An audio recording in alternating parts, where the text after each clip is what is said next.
प्रणाम दोस्तों, आप सभी को सावन सोमवार की हार्दिक शुभकामनाएं। दोस्तों, जैसे कि आज सावन माह का पहला सोमवार है और शिव भक्त इस महीने का बहुत ही बेसब्री से इंतजार करते हैं ताकि वो अपने भोले बाबा को प्रसन्न कर सके और उनकी कृपा पा सकें। भोले बाबा को खुश करने के लिए लोग कई तरह के विशेष पूजन और उपाय करते हैं। कई भक्तगण तो सावन के पूरे माह ही व्रत करते हैं तो कई केवल सावन सोमवार का व्रत करते हैं। ऐसे में अगर आप किसी कारण व्रत नहीं कर पा रहे हो तो व्रत की कथा को जरूर पढ़े या किसी से सुने। इसीलिए दोस्तों, आज मैं आप लोगों को सावन सोमवार के व्रत की कथा सुनाऊंगी, तो आप सभी से निवेदन है कि पूरी वीडियो जरूर देखिएगा। दोस्तों, कथा के अनुसार अमरपुर नगर में एक धनी व्यापारी रहता था और वो बहुत ही बड़ा शिव भक्त था, लेकिन वह बहुत दुखी रहता था क्योंकि उस व्यापारी का कोई पुत्र नहीं था।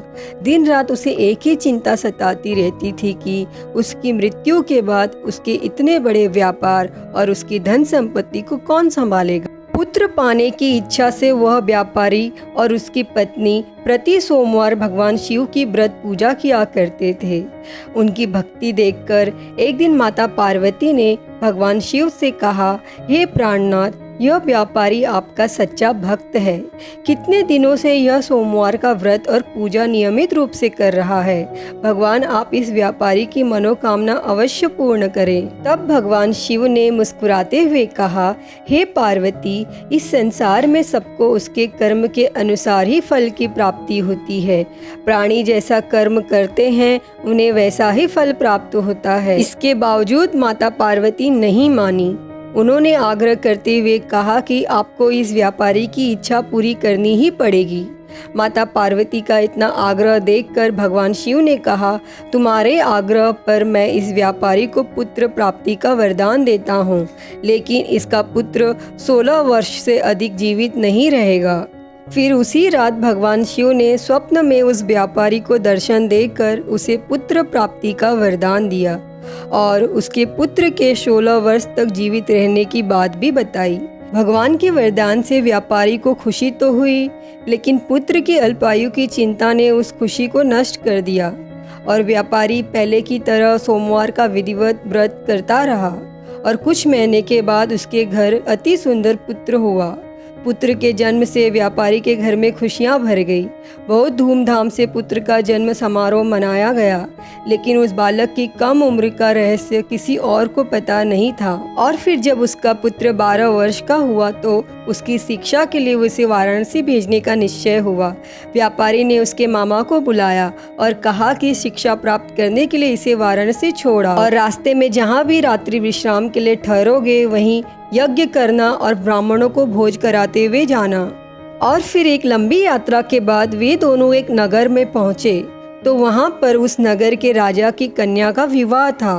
निश्चित समय पर बारात तो आ गई, लेकिन वर का पिता अपने बेटे के एक आंख से काने होने के कारण बहुत चिंतित था। उसे इस बात का भय सता रहा था कि राजा को इस बात का पता चलने पर कहीं वो विवाह से इनकार न कर दे, इससे उसकी बदनामी होगी। और तब वर के पिता ने उस अमर बालक को देखा तो उसके मस्तिष्क में एक विचार आया। उसने सोचा, क्यों न इस लड़के को दूल्हा बनाकर राजकुमारी से विवाह करा दूं। विवाह के बाद इसको धन देकर विदा कर दूंगा और राजकुमारी को अपने नगर में ले जाऊंगा। मामा ने धन मिलने के लालच में वर के पिता की बात स्वीकार कर ली। अमर को दूल्हे के वस्त्र पहनाकर राजकुमारी चंद्रिका से विवाह करवा दिया गया। राजा ने बहुत सा धन देकर राजकुमारी को विदा किया। तब उस बालक ने राजकुमारी की ओढ़नी पर लिख दिया कि राजकुमारी चंद्रिका, तुम्हारा विवाह तो मेरे साथ हुआ था। मैं तो वाराणसी में शिक्षा प्राप्त करने जा रहा हूँ। अब तुम्हें जिस नवयुवक की पत्नी बनना पड़ेगा वह एक काना है। जब राजकुमारी ने अपनी ओढ़नी पर लिखा हुआ पढ़ा तो उसने काने लड़के के साथ जाने से इनकार कर दिया। राजा ने सब बातें जानकर राजकुमारी को महल में रख लिया और उधर अमर अपने मामा के साथ वाराणसी पहुंच गया। अमर ने गुरुकुल में पढ़ना शुरू कर दिया। जब अमर की आयु 16 वर्ष पूरी हुई तो उसने एक यज्ञ किया। यज्ञ की समाप्ति पर ब्राह्मणों को भोजन कराया और खूब अन्न और वस्त्र दान किए। रात को अमर अपने शयन कक्ष में सो गया। शिव के वरदान के अनुसार शयनावस्था में ही अमर के प्राण उड़ गए और जब सुबह हुई तो मामा अमर को मृत देखकर रोने पीटने लगा।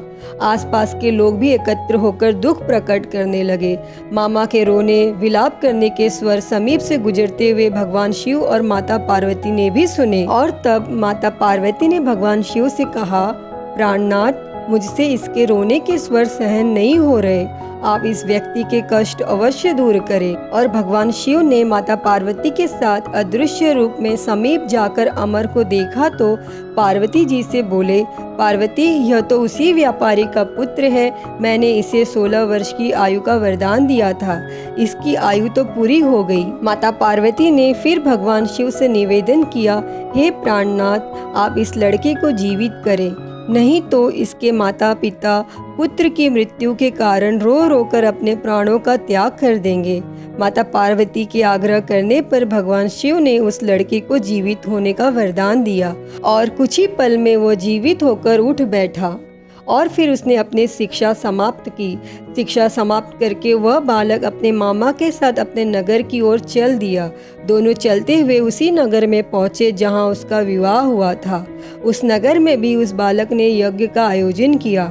समीप से गुजरते हुए नगर के राजा ने यज्ञ का आयोजन देखा। राजा ने अमर को तुरंत पहचान लिया और यज्ञ समाप्त होने के बाद राजा अमर और उसके मामा को अपने महल में ले गया और कुछ दिन उन्हें महल में रखकर बहुत सा धन वस्त्र देकर राजकुमारी को विदा किया। और मामा ने नगर में पहुंचते ही एक दूत को घर भेजकर अपने आगमन की सूचना भेजी। अपने बेटे अमर के जीवित वापस लौटने की सूचना से व्यापारी बहुत प्रसन्न हुआ। व्यापारी अपनी पत्नी और अपने मित्रों के साथ नगर के द्वार पर पहुंचा और अपने बेटे के विवाह का समाचार सुनकर और अपनी पुत्र वधू राजकुमारी चंद्रिका को देखकर उसकी खुशी का ठिकाना न रहा। और फिर दोस्तों, उसी रात भगवान शिव उस व्यापारी के स्वप्न में आए और उन्होंने उस व्यापारी से कहा कि हे श्रेष्ठी, मैंने तेरे सोमवार के व्रत करने और व्रत कथा सुनने से प्रसन्न होकर ही तेरे पुत्र को लंबी आयु प्रदान की है।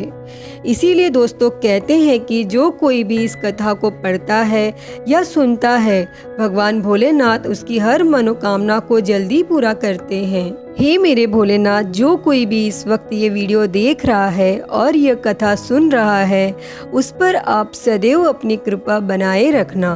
तो दोस्तों, अगर आप लोगों को मेरी ये वीडियो पसंद आई हो तो प्लीज़ लाइक करें, शेयर करें, कमेंट में हर हर महादेव लिखें और मेरे चैनल को सब्सक्राइब कर नोटिफिकेशन बेल को ज़रूर ऑन करें।